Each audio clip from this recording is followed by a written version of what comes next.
20 जनवरी को कहा था ब्रजभूषण शरण सिंह ने कि मैंने मुंह खोला तो सुनामी आ जाएगा, और जब मुकदमा दर्ज हुआ था उसके बाद चुनौती थी। मोदी, अमित शाह, नड्डा बोल के दिखाए कि मैं पद से हटूं। मैं एक बात आपके माध्यम, ब्रजभूषण शरण सिंह ने क्या कहा?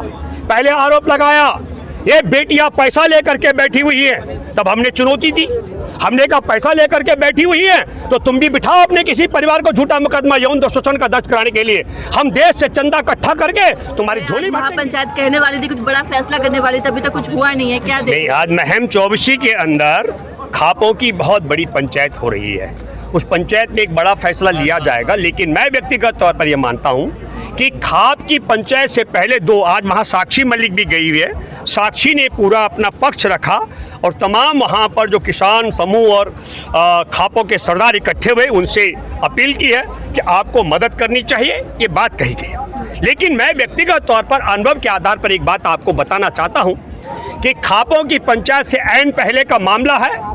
बबीता फोगाट जो ओलंपिक पदक विजेता है, पहलवान जब धरने पर बैठे थे 18 जनवरी को तब उनके साथ थे, और उसके बाद एक कमेटी बनाई है खेल मंत्रालय की तरफ से। उस कमेटी में पहलवानों का पक्ष रखने के लिए बबीता फोगाट शामिल हुई, और तब दोबारा से ये ये बेटियां जब यहाँ पर डटी हैं, 21 तारीख को इन्होंने मुकदमा दर्ज कराया था, 23 तारीख धरना दे रही हैं।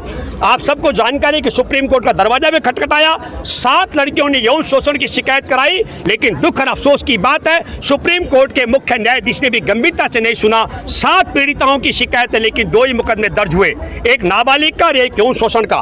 5 मुकदमे गायब कर दिए गए। और फिर मैं ये कहना चाहता हूँ, ये धरना चल रहा है खापों की पंचायत से ऐन पहले। बबीता फोगाट ने एक बहुत बड़ा आरोप लगाया, कहा कि विनेश फोगाट यहाँ पर राजनीति कर रही है। अगर विनेश फोगाट राजनीति कर रही है, इतनी सी बात, वो एक ही परिवार के सदस्य हैं, बबीता फोगाट तब भी कह सकती थी।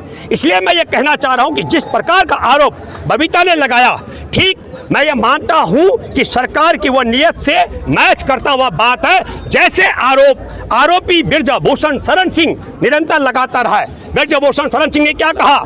पहले आरोप लगाया ये बेटियां पैसा लेकर के बैठी हुई है, तब हमने चुनौती दी, हमने कहा पैसा लेकर के बैठी हुई है तो तुम भी बिठाओ अपने किसी परिवार को झूठा मुकदमा यौन शोषण का दर्ज कराने के लिए। हम देश से चंदा इकट्ठा करके तुम्हारी झोली भर देंगे। फिर वो इस मामले में पीछे चला गया। फिर उन्होंने आरोप लगाया क्योंकि ये इसलिए बैठी हैं, ये मोदी सरकार के खिलाफ है। फिर हमने कहा कि यौन शोषण करने वाला ब्रजभूषण शरण सिंह कैसे मोदी सरकार में तब्दील हो सकता है, और मोदी सरकार कैसे ब्रजभूषण में समाहित हो सकती है, ये सोच का विषय है। लेकिन मैं हैरान हूँ। मैं आपके माध्यम से एक सवाल बड़ा करता हूँ। जब पहली बार 2023 में 18 जनवरी को बैठे थे, तब उस दिन के बाद 2 दिन बाद 20 जनवरी को कहा था ब्रजभूषण शरण सिंह ने कि मैंने मुंह खोला तो सुनामी आ जाएगा, और जब मुकदमा दर्ज हुआ था उसके बाद चुनौती थी। मोदी, अमित शाह, नड्डा बोल के दिखाए कि मैं पद से हटूं।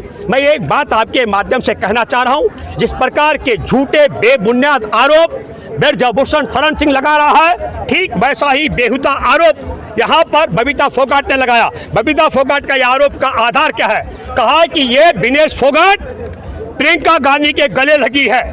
मैं बबीता फोगाट तुमको सैल्यूट करूंगा।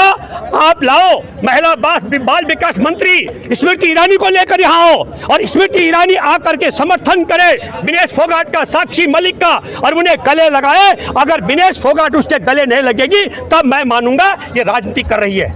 लेकिन अगर यहाँ बबीता फोगाट तुम यहाँ पर स्मृति ईरानी जो महिला बाल विकास मंत्री है उसको नहीं ला सकती हो, अपनी महिला सांसदों को लेकर नहीं आ सकती हो, तो इसका मतलब है कि तुम ब्रजभूषण शरण सिंह के इशारे पर, मोदी और अमित शाह के इशारे पर ओलंपिक पदक विजेता बेटियों को बदनाम करने का बेबुनियाद आरोप लगा रही हो।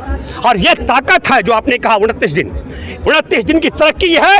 जब पहले 18 जनवरी को आए थे तो बड़ी संख्या में पहलवानों को अलग कर दिया गया। 3 बड़े कारण अलग होने के हो सकते हैं। एक, उन्हें उनके भविष्य के भय को दिखाया गया होगा कि तुम्हारा भविष्य पहलवानी का खत्म हो जाएगा। 2, पैसे का लालच दिया गया हो, और 3, हो सकता है विधानसभा या लोकसभा के टिकट का लालच दिया गया हो, ऐसे में तोड़ा गया हो। और अभी ये जो पहलवान बैठी है, साक्षी, विनेश, बजरंग पुनिया, इन सब लोगों के लिए साम दाम दंड भेद खत्म हो गया, इसलिए घर में फूट डालने की बात की जा रही है। और तब मैं ये मानता हूं कि खाप पंचायत से पहले बबीता फोगाट का ये जो बयान आया, अब ये बहुत दुविधा वाली स्थिति हो गई। अगर इसके बाद बिरजाभूषण शरण सिंह जेल चला गया तो विनेश फोगाट के परिवार में बबीता फोगाट किस हैसियत से मुंह दिखा पाएगी जब वो ये कह रही है राजनीति कर रही है। और अगर वो जेल नहीं गया तो मैं आपके माध्यम से दावे के साथ मैं कह सकता हूं, आज की तारीख में अगर बिरजाभूषण शरण सिंह को जेल में डाला भाजपा ने तो नरेंद्र मोदी अमित शाह की पोल खोल हो जाएगी। गोधरा में किस तरीके से कार सेवकों की बोगी को इन्होंने आग लगवाकर षड्यंत्र किया था, जैसे हिटलर ने संसद भवन में आग लगाकर ऐलान किया था कि सोशलिस्ट और कम्युनिस्टों ने संसद भवन में आग लगा दी है, ठीक उसी तरीके से इन्होंने कार सेवकों की बोगी पे आग लगाकर कहा मुसलमानों ने आग लगा दी है। उसकी पोल खोल करके बिरजाभूषण शरण सिंह इनके जेल के रास्ते खुला देगा। इसलिए ये इतना बड़ा रिस्क नहीं ले सकते हैं, लेकिन देश ने तय कर लिया है अगर बिरजाभूषण शरण सिंह जेल गया अब इतने लंबे आंदोलन के बाद, तब भी भाजपा का विनाश तय है। देश पूछना चाहेगा, जानना चाहेगा कि देश की ओलंपिक पदक विजेता बेटियों के यौन शोषण के आरोपी को इतने समय तक क्यों बचा के रखा, और अगर जेल में नहीं डाला तब भी भाजपा का विदाई तय है। देश थू थू कर रहा है क्योंकि इनका इतिहास बड़ा काला हो गया। चिन्मयानंद राम मंदिर के निर्माण करने वाले ने 1400 करोड़ रुपए राम मंदिर का चंदा जो इकट्ठा हुआ था, बंदर बांट हुई इस पैसे की, उसमें इसने एक कॉलेज बनाया, वहाँ नग्न लड़कियों से मालिश कराता हुआ उसका वीडियो वायरल हुआ। उस बेटी को सुप्रीम कोर्ट जाना पड़ा। वही हालात आज की तारीख में ओलंपिक पदक विजेता बेटियों को सुप्रीम कोर्ट जाना पड़ा। हर एक मुकदमे में आप देखिए हमारे देश के अंदर जो इन्होंने वो उन्नाव में 17 साल की बेटी के साथ में विधायक ने किया था मामला, उस मसले पर भी सुप्रीम कोर्ट से न्याय मिला है। तमाम मामले जो है सुप्रीम कोर्ट जा रहे हैं। और फिर मैं इसलिए कहना चाहता हूं, एक एक मामला अगर हम जाएंगे पड़ताल में तो वह अदालत में जाने के बाद ही, लेकिन ये निपटारा भी करा देते हैं। इसलिए मैं फिर कहना चाहता हूं आपके माध्यम से, हमारे लिए एक बड़ी चुनौती है। और वो चुनौती क्या है कि सुप्रीम कोर्ट के आदेश के बाद यौन शोषण का मुकदमा दर्ज होने के बाद भी आरोपी को गिरफ्तार नहीं किया जा रहा है, क्योंकि देश के अंदर महिला द्रोहियों की सरकार है। और मैं आपको सब दर्शकों को बताना चाहता हूं हमारे देश में कानून क्या कहता है। कानून ये कहता है कि एक संत था इनका आसाराम, अगस्त 2013 में उस पर आरोप लगाया उसके भक्त की बेटी ने बलात्कार का। वो बेटी सीधे थाने में गई, अपने पिता के साथ मुकदमा दर्ज हुआ और संत आसाराम जेल में है। जिस संत आसाराम को मत्था टेकने के लिए अटल बिहारी वाजपेयी जी से लेकर लाल कृष्ण आडवाणी जी तक, मोदी से लेकर और शिवराज चौहान तक जाते थे, वो आज जेल में है बलात्कार के मामले में। और आज भी वही कानून है। पहले बेटियां थाने जाते हैं, मुकदमा दर्ज नहीं होता, सुप्रीम कोर्ट जाना पड़ता है, मुकदमा दर्ज होता है, लेकिन यौन आरोपी गिरफ्तार नहीं होता है। ये सिलसिला चल रहा है। लेकिन मैं एक बात कहना चाहता हूं, आज खापों की पंचायत है, बड़ा फैसला होना है। लेकिन मैं मानता हूं जिस प्रकार मेरा अनुभव है, भाजपा ने तय कर लिया है कि बिरजाभूषण को जेल में नहीं डालना है। मुझे लगता है कि यह मामला हमको देश की जनता की अदालत में ले जाना पड़ेगा। और तब मैं ये मानता हूं, क्योंकि इन्होंने इनका भविष्य तो खत्म कर दिया।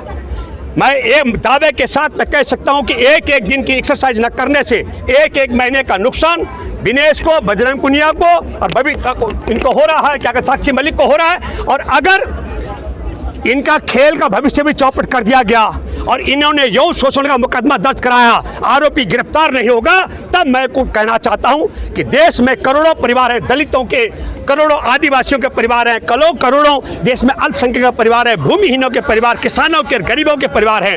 अगर उनका यौन शोषण होगा तो उनके मुकदमे कैसे दर्ज होंगे। इसलिए मुझे लगता है सबको एकजुट होना पड़ेगा। और लगता है कि यह लड़ाई जंतर मंतर से अगर न्याय नहीं मिलेगा तो जनता की अदालत में देश भ्रमण करना पड़ेगा। धन्यवाद। जय हिंद, जय जवान, जय किसान, जय संविधान।